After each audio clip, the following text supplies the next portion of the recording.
આવો આવો આવો આવો. ક્યાં ગયા ભાભી નથી ઘરે? ના એ નથી ઘરે, પણ હું છું ને. બોલો, ઠંડો પીશો કે ગરમ? ગરમ. ગરમમાં ચા પીશો કે કોફી? ચા. ચા ગાયના દૂધની બનાવો કે ભેંસના? ગાયના દૂધની. પાણી નાખવું કે નકરા દૂધની?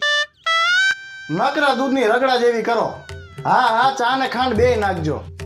ગેસ ચાલુ કરવાનો ગેસ હો. સૂંઠ નાખવું કે આદુ? તમને જી ઠીક લાગે ઈ નાખો ને ના, યાર. એકચ્યુઅલી માં તમારે કહેવું તો પડશે. બોલો, સૂંઠ નાખવું કે આદુ? આદુ જીકો. આટલું નાખવું કે આટલું? આટલું. છીણીને નાખવું કે આખે નાખવું? સીણી. ચા રકાબીમાં આપું કે કપમાં? કપમાં. સ્ટીલનો કપ કે કાચનો કપ? એ રેવા દ્યો ભાઈ, રેવા દ્યો. નથી પીવી ચા હો, મોડું થાય મારે. હવે ટાઈમ લઈને ચોક્કસ જમવા આવજો. હા હવે કે? ભલા મને ચામાં 40 મિનિટ કરી. જમવા બોલે તો તું જલમ કુંડળી મંગાય મારી જોડે. પાણી નો પીવરાય અધૂરિયા જીવ.